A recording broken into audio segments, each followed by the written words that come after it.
Hello, my name's Catherine Emmett and I'm a children's book writer, and I'm here today to talk about story structure and what it is that makes a good story. What are the ingredients that you need to make the perfect story that keeps your reader turning the page and desperate to get to the end, staying up late at night with a light on under the covers, desperate to find out what's going to happen next? Well, one of the things that's really important is the structure that you use for your story. Now, structure sounds a bit boring. You just want to get a pen, you want to write, you want to just go, once upon a time there was an amazing world, an amazing person.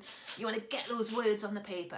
And that's what I used to do. And I would get the pen, I would start and it'd be brilliant and you'd be going and you'd get to a really good bit and then I'd fizzle out. And I wouldn't know what happened next. So now I've started planning stories instead before I start writing, and it works so much better. So today I'm going to talk to you about the 3 different parts of a brilliant story and what you need to have in each of those parts. So, unsurprisingly, you've got a beginning and then a middle and then an ending. Okay, so we're going to start with the beginning, work through the middle and then get to the end, as all good stories should.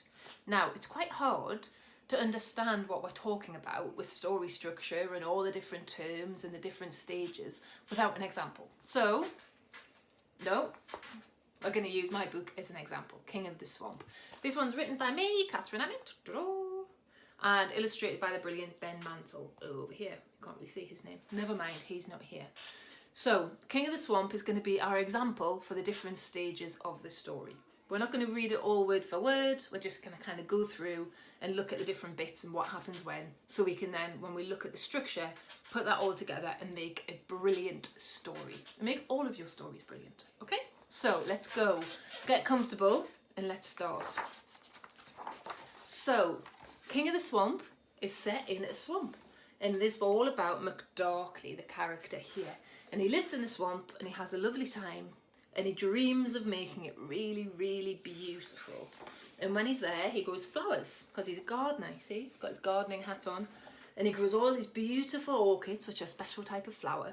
And every year he does it, and he loves them all, whether they're big or small, or spotted or plain. So he loves these flowers, and this is how his life is, in the swamp, growing his plants. Until one day, something happens. He's tending his flower, and then he hears a noise, and it's someone coming through the swamp. And that someone is the king. Now the king doesn't see the swamp the same way as McDarkley does. He thinks it's dark and stinky, and he wants to concrete over it to make a roller skate park. Now that would kill McDarkley's swamp, so that's bad. Okay? We don't want that to happen. McDarkley doesn't want that to happen. That's a big problem for McDarkley. He's going to lose his entire home if the king gets his way. But McDarkley tells him, no, you can't do this, it's beautiful, you'll see the flowers, it's gorgeous, you've got to wait. And luckily, there's a princess, a very clever princess, who says, hang on, maybe he's right, maybe we need to see these flowers and see how beautiful this swamp can be. So McDarkley has 10 days before the king returns, and he has to prove that the swamp is beautiful in order to save it. So he works really hard. He gets up really early and he yawns and he stretches because it's really early. And he works super, super duper hard, and he digs and he shovels and he digs and he shovels and he digs and he shovels to save his swamp. Okay? And now at this point he thinks he's there. He's nearly there. He's close. And he's singing his flowering song. He's got his little banjo and everything's just, it's kind of coming together. It's the night before the king comes back. And then, uh-oh, this guy appears, a little grub on a leaf, and the grub and the grub's friends destroy the swamp. Terrible disaster. This cannot get worse. This is awful. Everything's ruined. The king's going to come back. It's not going to be beautiful. He's going to lose his swamp. And this is it. This is the darkest hour. McDarkley's alone. He howls to the sky because he knows his swamp is lost. Next day, the king comes back. McDarkley can't say anything, nothing to say. It's all over.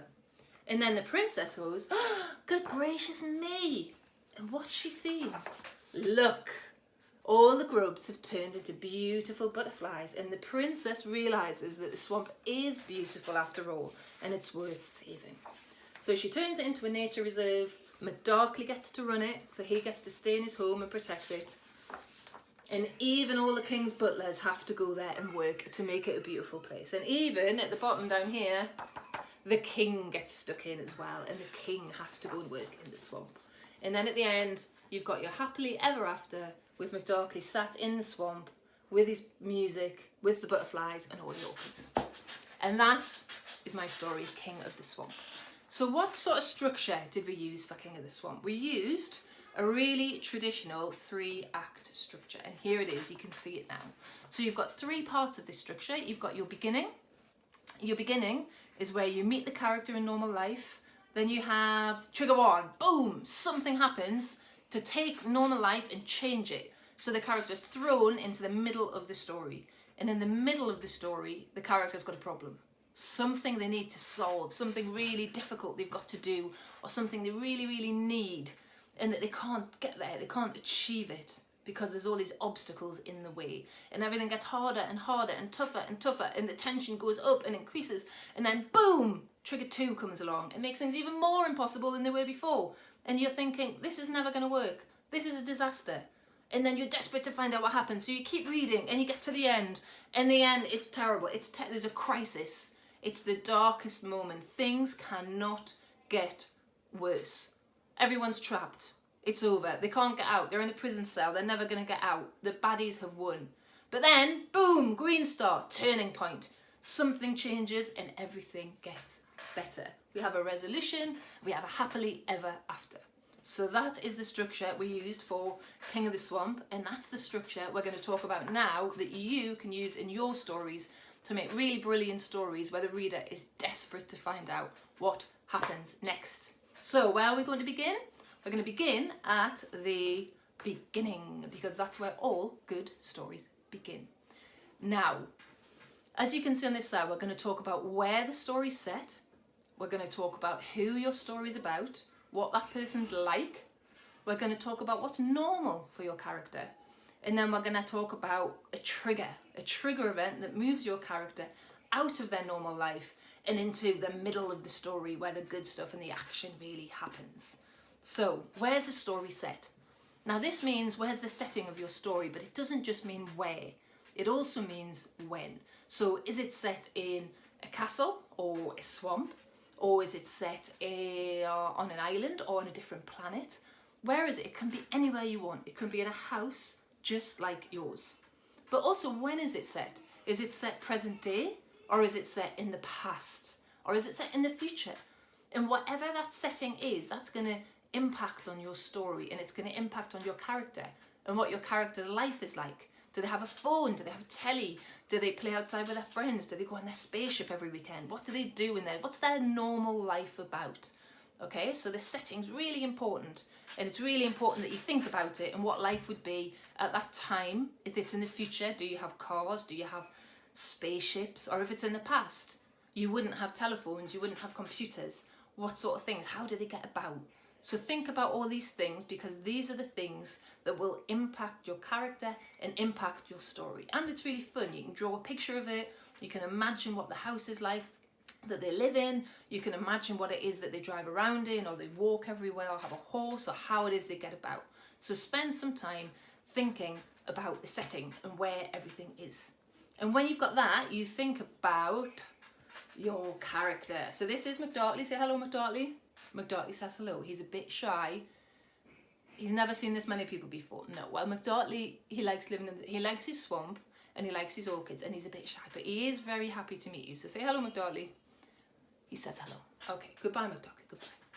So that's McDarkley. That's my character from King of the Swamp. So how do you pick your character? So the character is just whoever you want it to be, okay? And it's the story. It needs to be the person that the story is about. So have a think if it's really that character that you're telling the story of. And how do you think about that character? How do you get to know that character? Well, you need, are you ready? Drum roll. You need, ta-da-da, a character hat. Now this is my character hat, so I can get in the head of my friend McDarkley here. And you need to get yourself a character hat, and you can wear it all the time when you're writing.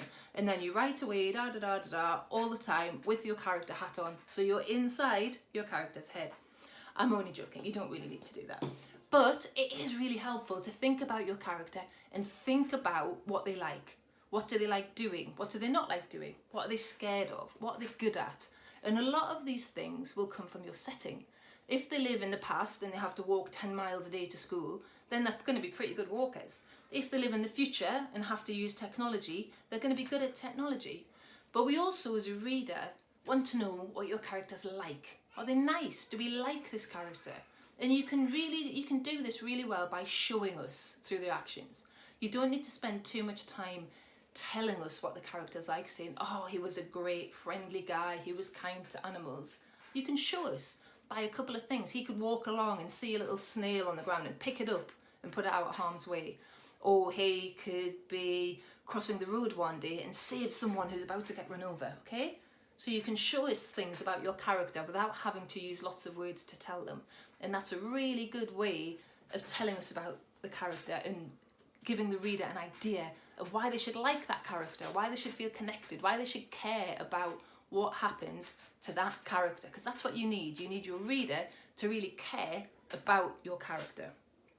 Okay, so when we've done that, what we're going to look at, we're going to look at King of the Swamp. So in here we had the setting, which was the swamp, and this was the character, this was McDarkley, and we had the character. And here we told the reader something about the character. We told the reader he likes to grow things, and he's a peaceful kind of character, and he's kind. He loves all the flowers, even when the ones are big or small or spotted or plain. He really likes them. So we've told the reader this is a nice character. This is someone we should get on board with, okay? This is someone you need to care about, all right? And then the last thing that we're going to talk about for beginnings is what I think is actually the most important thing. It's what's normal. Now that sounds kind of boring, okay? But you need to know what normal life is like for your character. Because if you don't know what normal life is like, you're not going to understand how they react when things get crazy in the middle section, which is going to happen a little bit later on in the story. So you need to know, what's their day-to-day like? Do they get up in the morning, have a stretch? Do they go for a run? Do they go to school? Do they stay at home in lockdown? Who knows? What's normal life like for this character? What are they good at? What are they scared of? What do they dream of? These are the sort of normal things we need to know about the character. And we have a picture of Harry Potter on this slide because I think the beginning of Harry Potter is great. It shows us Harry Potter as a normal boy before his journey to being a wizard. Because if all those crazy things happen to a wizard, that's kind of fine, it's interesting. We link to him, we care, but if those things happen to someone who's a normal boy when we meet them, that's so much more powerful because we're on that journey with him. And that's what you want. You want to take your reader on a journey with your character so your reader feels connected to your character and they care what's going to happen to that character and they want to find out what's going to happen in the end and they want to know if they're going to get there and make it and have a happy ever after or not. Okay, so what happens now? You've got your normal, you've got life set up, boom, trigger event. Now the trigger event can be anything. Can be big, can be small, but it's something that is going to catapult your character from their normal life into the middle where all the exciting stuff happens, okay? Now in King of the Swamp, the trigger is this guy. It's a person. It's the king when he arrives. He stops McDarkley's life being normal in the swamp like it was at the beginning. He takes everything that was normal here and he turns it on its head and says, boom, we're going to spoil it all and make it into a roller skate park, okay? So the king is the trigger for everything that happens to McDarkley in his story. In Harry Potter, the trigger is the letter. When the letter arrives from Hogwarts, that's the trigger for Harry Potter, okay? So whatever the trigger is, it doesn't have to be a big event. It could be a big explosion, could be something very small, but it's something that changes normal life and pushes you into the middle, and it keeps your reader reading to find out what's going to happen next. Now try not to spend too much time on the beginnings just before we move on. I know your teachers always tell you to start with some action, and you can start with action, but you need to make sure that it still has time to let us understand who your character is and what they like. So you don't need to spend reams and reams and lots of writing doing this. You could have a couple of sentences telling us about where they live, telling us what they're like, and then you can have your trigger really early if you want to, okay? So now we've had the trigger, We're moving from the beginning to the middle. And the middle is great because it's where all the good stuff happens. So we're going to flick the slides to the middle. Now in the middle, what do we need to do? We've got the character, we know what's normal, we've understood what their life's like, we know where they live, we know what sort of character, we're connected, the reader's there, we're ready to go for the next character. And now, boom, triggers happened, we're in the middle. What do we do with a middle? What does a middle need? A middle needs this. It needs you to set up a problem for your character. It needs you to add some obstacles to make that problem very difficult to solve. It needs an element of so what? What's at stake if they don't solve that problem? What are they going to lose out on? What's going to happen to them? What are they not going to achieve if they don't manage to solve that problem? Then we need your character to try and overcome those obstacles. They actually have to be active in the story. They have to do stuff. They have to go out there and get a bit scared and make things happen. And then, just when you think things can't get worse, boom, trigger 2 is going to come along and spiral you and push you into the ending. Okay, so let's go through these different points. What sort of problem do you need for your character? So the problem can be anything. It could be something that they want to achieve that's going to be difficult for them. It could be something they've got to stop happening. But the problem, it could be internal or it could be external. It might be they need to win a race. They need to win their swimming race in their local swimming gala. It could be like King of the Swamp. They need to save their home, make their home look beautiful because they've got to save it from a king. It could be absolutely anything, okay? So we've got a picture in here of Moana from the film. If you haven't seen it, it's about a little girl who lives on an island who wants to go to sea, but her dad keeps saying, no, don't do it, don't do it. But then a disease comes to the island and she has to do it. So the disease is the trigger and it's the problem. And if she doesn't solve the problem of the disease, her island will be destroyed, okay? So that's her problem. So the problem for your character can be anything, but you need to make sure it's something the character really wants or really needs, because if there's no problem, there's no story. If Cinderella had gone to the ball with her sisters and met Prince Charming and lived happily ever after, there wouldn't really be a story, because there's not really been anything for her to think about or to struggle or to worry and try to overcome, okay? So you need to have a problem, you need to have something that the character's finding hard to do. And just when you've got the problem, you make it even tougher because you make loads of obstacles come along. Now these could be internal obstacles, there could be fears that the character has, things that they can't do or they think they can't do. There could be external obstacles, it could be people who are stopping them doing it. It could be physical obstacles, it could be distance, they need to get somewhere but it's a long, long way away. Maybe they need to win the race, they need to train lots and they need to get fitter and stronger than they are. But you need to throw some obstacles in, and the more obstacles you throw in, they should get bigger and bigger and bigger. So it's really tougher and tougher and tougher for your character to overcome these obstacles, to achieve their dream and to solve their problem. Now, so what? Who cares? No one's going to care if your character's got a problem and they've got obstacles, unless you give them something to lose, some stakes, okay? So stakes means what the character's got to lose if they don't manage to solve this problem. So in King of the Swamp, the stakes are the fact he's going to lose his swamp. It's going to get completely destroyed by the king and he will lose his home. So the stakes are super, super high in King of the Swamp. Same with Moana that we talked about before. The stakes there are really high because if she doesn't manage to save the island will die and her people will die. Now the stakes don't have to be as high as that, but if a little girl wants to win a swimming race, that's fine. And maybe it's tough, someone's really good at swimming and they're going to beat her maybe. That's fine. But what if that swimming race is going to help her qualify for the Olympic Games or for some huge championship? Suddenly we're much more interested. Your reader now really cares about what's going to happen. Are they going to make it? Are they not? Because you've given the character something to lose. You've put some stakes into it. So the bigger, the higher the stakes, the more important the problem is. It means you've really got to solve it and it really will grab your reader. And I think really, so what is the biggest question you can ask when you're writing. Whenever you're writing, think will your reader just think, well, do I care? So make them care. Make the stakes higher. Make it so they've got more to lose. So it's a disaster if they don't manage to solve this problem. Now, you've got your problem. You've got your obstacles. Everything is going to be a disaster if they don't manage to do this. But your character needs to do things. They can't just watch this all unfolding. If there's been an attack of aliens on the planet, they can't just hide in their house and hope they go away. They've got to go out and try and stop them. They've got to do things. Your character has to drive your story forward. They need to make things happen, because otherwise it's someone else's story, or it's not a very interesting story. If it's a story about someone watching things out their window, mostly that's not that interesting a story. The character needs to do things to make the story interesting. So just when you think everything's getting tough, you think that actually McDarkley's been working really hard, he spent all of his time struggling to make the swamp somewhere that's beautiful, to prove it to the king. He's done all his digging, he's running out of time, but we're getting there.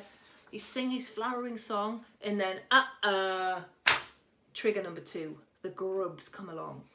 So trigger 2 is something that takes you from things being pretty bad to things being terrible, things being really terrible. And trigger 2 will keep your reader reading into the end of the story, because they want to find out what happens next, because things were bad, but now they're really bad. So how is this possibly going to work?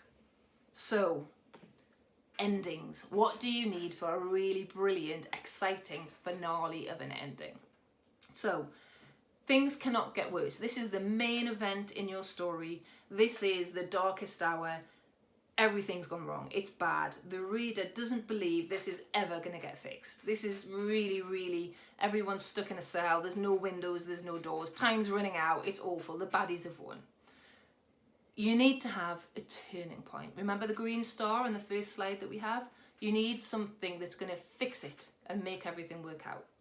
The solution and how you work things out has got to match the story, okay? So we'll come to that and we'll talk about exactly what that means.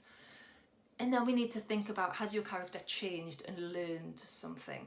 And then right at the end, you tie up all your loose ends for a really brilliant, satisfying ending. Okay, so the darkest hour. It's bad. Everyone's stuck in a black room. There's no windows, there's no doors. The baddies are taking over the castle. There's no way out. The water's rising. They're never going to get out. The ceiling's coming down. It could not be worse. Everyone's lost the will to carry on. Your reader thinks, no way, this is I can't keep reading because it's never going to get better. It's just really bad. And then boom, turning point. Now what can that turning point be that can take this disaster scenario, this darkest time, and suddenly make everything better? Whatever that is, it's up to you what it is. It could be anything, but it needs to be in keeping with your story. It could be that your character, who's been scared of swimming all the way along, suddenly finds the courage inside to jump into the water and save someone who's drowning. It could be that the friend they didn't know they needed suddenly comes back to help them and actually makes everything all right in that way. Whatever it is, it might be that they didn't think they could do something and now that they can.